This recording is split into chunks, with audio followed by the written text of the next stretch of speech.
Hello my dear students, welcome to this video lecture. In this video lecture, first of all we will discuss the solutions of the problems that were given in the previous video lecture as a homework. So see the students, the solution 1. The question number 1 that was given to you was 4.25 grams of ammonia and you have to calculate the total number of atoms. So first of all, the molar mass of ammonia is 17 gram per mole. You know the formula, mass upon molar mass is into Na.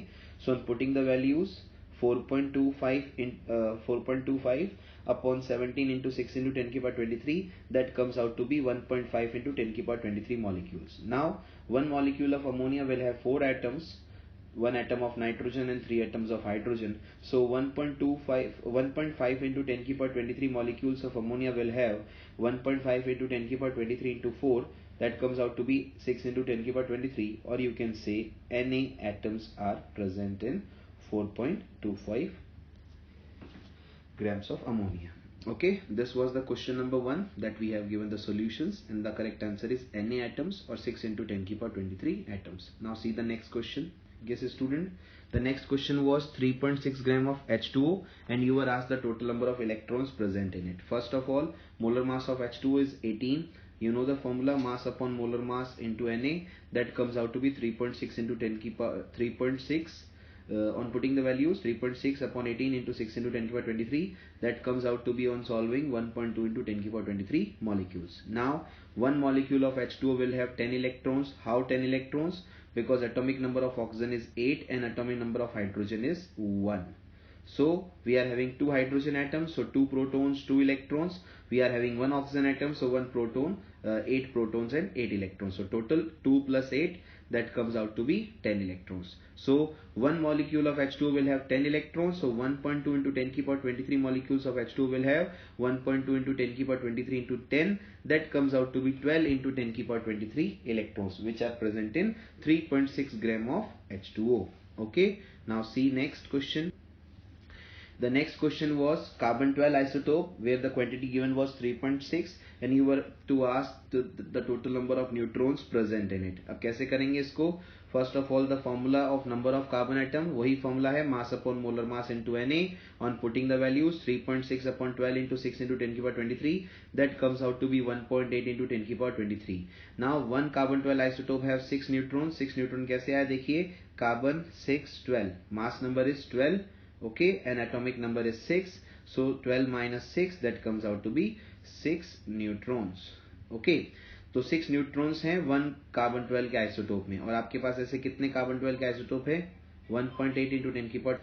So 1 carbon 12 isotope has 6 neutrons, so 1.8 into 10 की power 23 atoms of carbon 12 isotope will have 1.8 into 10 की power 23 into 6, that comes out to be 10.8 into 10 ki power 23, or you can say 108 into 10 ki power 22 neutrons. So 3.6 gram of carbon 12 isotope will have 108 into 10 ki power 22, or you can say 10.8 into 10 ki power 23 neutrons. अब देखिए आगे इसके बाद next question. Question number 4 में आपको दो elements का comparison किया गया था और उनके नंबर ऑफ एटम्स को आपको कंपेयर करना था. तो देखिए कैसे करेंगे इसको. Number of atoms of element A, element A के अंदर जो नंबर ऑफ एटम्स प्रेजेंट है वो कैसे निकालेंगे? फॉर्मूला वही है, मास upon molar mass into Na. Mass given था x gram, molar mass 10 and number of molecules आपको निकालने थे, that is number of atoms निकालने थे, वो गिवन थे y, और Na आपके पास है ही है. सो ओके, तो अब आप एलिमेंट बी के लिए कैसे करेंगे? Number of atoms of element B, same formula, mass upon molar mass into Na. Mass इसके लिए था 2x, मोलर मास था 20, Na. जब इसको सॉल्व करेंगे तो x अपॉन 10 इंटू Na, ये और ये एक वैल्यू दोनों सेम है, इसलिए नंबर ऑफ एटम्स भी दोनों के लिए सेम आएंगे. सो x gram of A having molar mass 10, उसके अंदर भी y एटम्स हैं, सो 2x gram of B having molar mass 20, उसके लिए भी y एटम्स ही आएंगे. ठीक है. अब आगे देखिए इसके बाद नेक्स्ट क्वेश्चन नंबर 5. ये एक लॉजिकल क्वेश्चन था. इसमें आपको मोल्स के जो दोनों फॉर्मूले हैं, मास अपॉन मोलर मास और n अपॉन Na, इन दोनों को कंपेयर करना था. कैसे? मास है 22 ग्राम और मोलर मास आपको फाइंड आउट करना है, और मॉलिक्यूल्स गिवन है 3 into 10 की पावर 23, 6 into 10 की power 23 Na. Now on solving it, 22 upon molar mass, this is 1/2, so molar mass 22 into that is 44 gram. अब आपको वेपर डेंसिटी निकालनी है इस क्वेश्चन में, जिसका फॉर्मूला आपको मालूम है, molar mass upon 2 that is 44 upon 2 that comes out to be 22. Okay, now see the next question. Question number 6 की हम बात करें. ये भी क्वेश्चन नंबर 5 के जैसा ही है, बस थोड़ा सा डिफरेंट है कि यहाँ पे मोलर मास निकालने के बाद वेपर डेंसिटी नहीं निकालनी, यहाँ पे गैस को आइडेंटिफाई करना है उसके मोलर मास की हेल्प से. तो same question, same formula, moles के दोनों फॉर्मूले आप पुट कर देंगे. मास अपॉन मोलर मास n upon Na. Mass given है 32 ग्राम, मोलर मास आपने मान लिया x, एज्यूम कर लिया, और नंबर ऑफ मॉलिक्यूल्स है 3 × 10 की पावर 23 और Na है 6 × 10 की power 23. So this comes out to be 32 upon x 1/2. So molar mass और x comes out to be 32 × 2 that is 64 gram. अब आप कह सकते हैं कि ये जो गैस है वो कौन है, SO2, बिकॉज SO2 का मोलर मास भी कितना आता है, 64. कैसे आता है देखिए, सल्फर का मास 32, उसका 1 एटम है, ऑक्सीजन का मास 16, उसके 2 एटम्स हैं. So 32 plus 32 that comes out to be 64 grams. Okay, ये था आपका क्वेश्चन नंबर 6 जिसका हमने सॉल्यूशन आपको प्रोवाइड किया. तो कल की क्लास में मैंने आपको टोटल 6 क्वेश्चन दिए थे और उन सभी 6 क्वेश्चन के सॉल्यूशंस मैंने आपको प्रोवाइड कर दिए. मैं उम्मीद करूंगा कि आपके सारे सही हुए होंगे और अगर कुछ गलत भी हुआ होगा तो आपकी मिस्टेक्स आपको समझ में आ गई होगी. ठीक है स्टूडेंट्स, अब हम आज की क्लास का टॉपिक स्टार्ट करते हैं. ये प्रीवियस क्लास के होमवर्क के क्वेश्चंस का सॉल्यूशंस था. ठीक है, अब देखिए आगे ध्यान से. नेक्स्ट हम बात करते हैं स्टूडेंट्स, आज की क्लास की जो हम टॉपिक की शुरुआत करते हैं, हम सबसे पहले एक स्पेशल नोट देखते हैं. कैसे, क्या है वो. तो देखिए, वाटर जो होता है उससे रिलेटेड जब नंबर ऑफ मॉलिक्यूल्स जब भी आपसे पूछे जाते हैं तो आपको वाटर का वॉल्यूम गिवन होता है. तो आपको ऐसे क्वेश्चंस में घबराना नहीं है, ना ऐसे क्वेश्चंस छोड़ के आना है, क्योंकि ज्यादातर क्या होता है, ऐसे क्वेश्चन जब नीट और जेई में आते हैं तो स्टूडेंट उन्हें ड्रॉप कर देता है या गलत कर देता है. क्यों? क्योंकि ऐसे क्वेश्चंस में वॉल्यूम गिवन होता है और वॉल्यूम को मास में कैसे कन्वर्ट करें ये आपको पता होना चाहिए. तो यहाँ पे आपको ध्यान देना है कि वाटर की डेंसिटी 1 ग्राम पर ml होती है. डेंसिटी ऑफ वाटर इज 1 ग्राम पर ml. 1 ग्राम पर ml इसका मतलब क्या हुआ, डेंसिटी क्या होती है, मास अपॉन वॉल्यूम. अगर डेंसिटी 1 है तो मास और वॉल्यूम दोनों सेम आएंगे, इक्वल कंसिडर किए जाएंगे. So for water the volume in ml, जो ml में वॉल्यूम है, must be considered as the mass in gram. उसको मास इन ग्राम के इक्वल कंसिडर करेंगे. ठीक है, अब इस पे बेस्ड एक क्वेश्चन देखिए. Calculate the total number of molecules present in a drop of water having volume 0.0018 ml.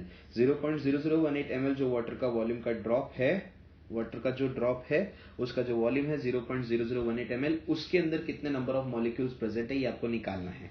तो सबसे पहले आपने कह दिया कि जो वॉल्यूम इन ml है वो मास इन ग्राम हो गया, 0.0018 gram. Now you know the formula to calculate number of molecules, mass upon molar mass into Na. On putting the values 0.0018 upon 18 into 6 into 10 की पावर 23, इसको सॉल्व करने पर आपके पास आंसर आएगा 6 into 10 की पावर 19 molecules. So उस water की जो वन ड्रॉप थी जिसका वॉल्यूम 0.0018 ml था, उसके अंदर 6 into 10 की पावर 19 molecules प्रेजेंट हैं. ठीक है, अब आगे देखिए.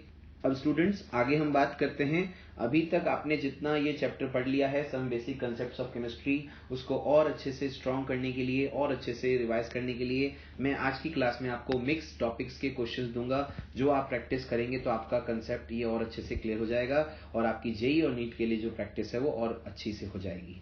तो आज की क्लास की क्वेश्चन अभी तक हमने जितना पढ़ लिया है उसके ऊपर बेस्ड है. तो देखिए, सबसे पहला क्वेश्चन आपके आज का होमवर्क का, 20 droplets of water occupies volume of 1 ml. Water की 20 droplets का वॉल्यूम कितना है, 1 ml. Then calculate the total number of water molecules present in a single drop of water. तो वाटर के एक सिंगल ड्रॉप के अंदर कितना वॉल्यूम प्रेजेंट है, कितने नंबर ऑफ मॉलिक्यूल्स प्रेजेंट है, ये आपको निकालना है. तो आपको क्या करना है, 20 ड्रॉपलेट्स का वॉल्यूम गिवन है तो आपको 1 ड्रॉपलेट का वॉल्यूम निकालना है.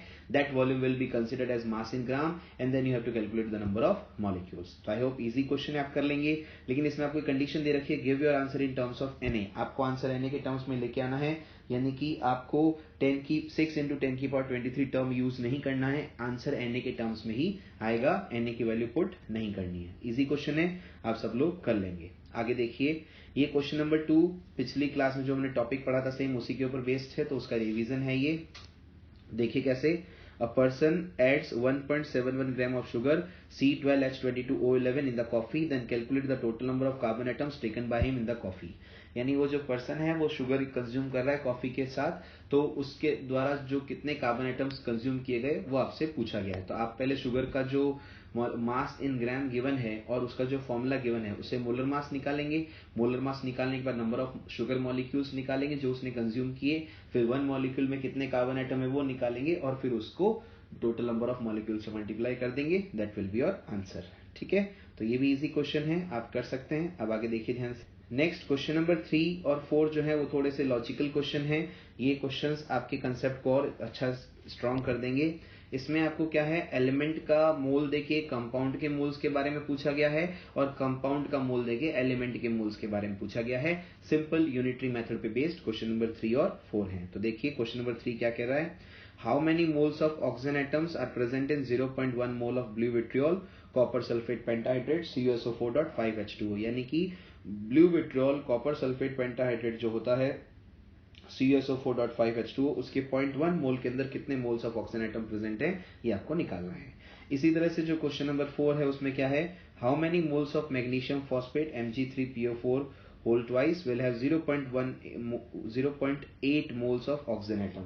यानी इस बार आपको क्या किया गया, ऑक्सीजन एटम के मोल्स दे दिए हैं और आपको मैग्नीशियम फॉस्फेट कंपाउंड के मोल्स निकालने हैं। तो स्टूडेंट्स क्वेश्चन नंबर 3 में एलिमेंट के मोल्स निकालने हैं, कंपाउंड के मोल्स गिवन है, और क्वेश्चन नंबर 4 में कंपाउंड के मोल्स निकालने हैं, एलिमेंट के मोल्स गिवन। दोनों एक दूसरे के कॉम्प्लीमेंट्री हैं, ऐसे क्वेश्चंस भी आपको प्रैक्टिस करने आने चाहिए। तो मैं उम्मीद करूंगा ये भी आप दोनों आराम से कर लेंगे। अब आगे देखते हैं next, which of the two will have higher number of moles. आपको दो अलग अलग टर्म्स दी गई हैं, दो अलग अलग कंडीशन दी गई हैं, इनमें आपको बताना है मैक्सिमम नंबर ऑफ मोल्स किसमें है। तो पहला है 3.2 ग्राम ऑफ SO2, ये ग्राम में क्वांटिटी है, इसमें मोलर मास से डिवाइड करके आपको नंबर ऑफ मोल्स निकालने हैं। तो दूसरी तरफ 6 × 10⁻21 मॉलिक्यूल्स ऑफ CO2 है, जिसमें आपको नंबर ऑफ मॉलिक्यूल्स गिवन है, इसमें आप Na का डिवाइड करके नंबर ऑफ मोल्स निकालेंगे। तो दोनों मोल्स के अलग अलग फॉर्मूले पे बेस्ड हैं, ये मोल का एक फॉर्मूला है, यह मोल का दूसरा फॉर्मूला लगेगा, इनकी बेसिस पे आपको नंबर ऑफ मोल्स निकाल के उनको कंपेयर करना है। तो ये भी इजी क्वेश्चन है, आप कर लेंगे। तो ये हुआ आज की क्लास का होमवर्क जो आप करके लाएंगे और नेक्स्ट क्लास में इसे डिस्कस करेंगे। अब आगे बात करते हैं। स्टूडेंट्स आगे बढ़ने से पहले मैं आपको एनटीपी और एसटीपी का कंसेप्ट क्लियर करना चाहूंगा। हो सकता है एनटीपी एसटीपी के बारे में आपने पिछली क्लास में पढ़ रखा हो और आपको पिछली क्लासेस इसका नॉलेज हो, लेकिन अगर नहीं हो तो हम उसे पहले क्लियर कर देंगे और फिर हम आगे चलेंगे। देखिए एनटीपी का फुल फॉर्म होता है normal temperature and pressure, STP का फुल फॉर्म होता है स्टैंडर्ड टेम्परेचर एंड प्रेशर। गुजरे जमाने की बात करें तो एनटीपी और एसटीपी अलग अलग हुआ करते थे, लेकिन आज के मॉडर्न वर्ल्ड की बात करें, जहां हम आज के टर्म्स एंड टर्मिनोलॉजीज की बात करें, तो वहां पे एनटीपी और एसटीपी दोनों सेम है, इसमें कोई डिफरेंस नहीं है। कहीं पे भी एनटीपी लिखा है या एसटीपी लिखा है, दोनों का मीनिंग सेम है। और ऐसा क्यों है मैं आपको वो भी समझा देता हूं। इन दोनों कंडीशंस में टेम्परेचर 273 केल्विन ही होता है। इन दोनों कंडीशन में जो प्रेशर है वो 1 ही होता है, लेकिन एनटीपी के अंदर हम पहले 1 एटमॉस्फेयर लिखते थे और एसटीपी में 1 बार लिखते थे, लेकिन बाद में कहा गया 1 एटमॉस्फेयर 1 बार ऑलमोस्ट इक्वल है। और उसमें रिलेशन क्या है मैं वो भी आपको बता देता हूं। 1 atmosphere is equal to 1.013 bar. Okay, 1.013 bar. तो आप देख सकते हैं 1 और 1.0 ऑलमोस्ट सेम है, कोई ज्यादा डिफरेंस नहीं है, इसीलिए आप क्या बोल सकते हैं कि एनटीपी और एसटीपी दोनों सेम है। और जब टेम्परेचर और प्रेशर दोनों दिया है अपने गैस के लिए, तो उसका वॉल्यूम भी फिक्स हो जाएगा कि 22.4, और ये किसके लिए आएगा, फॉर 1 मोल ऑफ गैस। यानी कि एनटीपी और एसटीपी पर टेम्परेचर कितना होता है 273 केल्विन, प्रेशर कितना होता है 1 एटमॉस्फेयर, और इन दोनों टेम्परेचर और प्रेशर की कंडीशंस पर किसी भी गैस के 1 मोल का वॉल्यूम कितना आता है 22.4 लीटर्स ऑफ गैस। ठीक है, तो हम ऐसा कह सकते हैं, so for 1 mole of gas occupies 22.4 litre volume at STP और एनटीपी।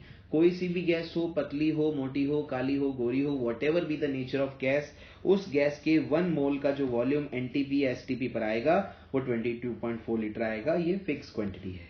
ठीक है, अब आगे देखिए ध्यान से।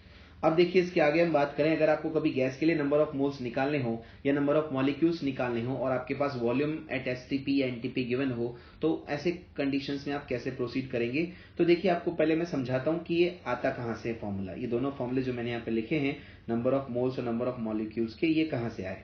तो देखिए 22.4 लीटर वॉल्यूम ऑफ गैस है 1 मोल ऑफ गैस, सही बात है, एसटीपी, और यहाँ पे आप एक टर्म और ऐड कर सकते हैं एट एसटीपी, और नहीं भी करेंगे तो हमने आगे बता दिया है एसटीपी पे ही होता है ये। सो 22.4 लीटर्स वॉल्यूम ऑफ गैस है 1 मोल ऑफ गैस, बिल्कुल सही बात है, एट एसटीपी। तो 1 वॉल्यूम में कितना आ जाएगा 1/22.4 moles of gas, simple unitary method. अगर इतने वॉल्यूम में इतने 1 मोल हैं तो 1 वॉल्यूम में कितना आएगा 1/22.4 मोल्स। अब V litre volume of gas में कितने हो जाएंगे, तो 1/22.4 into V moles of gas. So number of moles of gas जब आपको कैलकुलेट करने हो तो volume of gas in litre at NTP STP upon 22.4 और simple n is equal to V litre at NTP STP upon 22.4। ये हो गया number of moles calculate करने का फॉर्मूला। ये गैसेस के लिए है, ध्यान रखना, ओनली फॉर गैसेस। जब वॉल्यूम, ये लिक्विड्स के लिए आप यूज नहीं कर सकते, सिर्फ गैसेस के लिए यूज होगा, जहां पे आपको एनटीपी एसटीपी पे वॉल्यूम गिवन होगा और 22.4 से डिवाइड कर देंगे तो आपके पास नंबर ऑफ मोल्स आ जाएंगे। देन नंबर ऑफ मॉलिक्यूल्स कैसे निकालते हैं, तो बड़ा सिंपल सा फॉर्मूला आप सबको पता है, number of molecules is equal to number of moles into Na। So number of molecules कितना आ जाएगा, volume in litre at STP NTP upon 22.4 into Na। Okay, तो मैं एक बार जल्दी से इसको इरेज कर देता हूं ताकि आपको सारी चीजें अच्छे से क्लियरली विजिबल हों और आप समझ पाएं।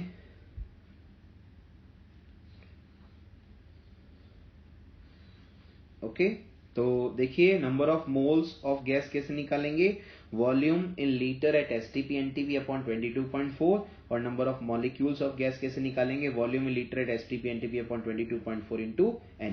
ठीक है, अब आगे बात करते हैं। देखिए अब स्टूडेंट, जितना हमने अभी मोल कंसेप्ट चैप्टर के अंदर पढ़ा उसको अगर मैं जल्दी से समराइज कर दूं तो क्या होगा, सभी सब्सटेंस के लिए अगर आपको मोल्स निकालने हैं तो आपके पास दो फॉर्मूले हैं, मास अपॉन मोलर मास या n अपॉन Na। लेकिन फॉर गैसेज एट एसटीपी और एनटीपी हम क्या बोल सकते हैं, ये दोनों फॉर्मूले तो है ही हैं, साथ साथ एक फॉर्मूला ये भी यूज कर सकते हैं गैस के लिए, volume in litre at STP NTP upon 22.4। ठीक है, फिर सभी सब्सटेंसेस के लिए जो नंबर ऑफ मॉलिक्यूल्स n कैसे निकालते हैं, number of moles into Na और मास upon molar mass into Na।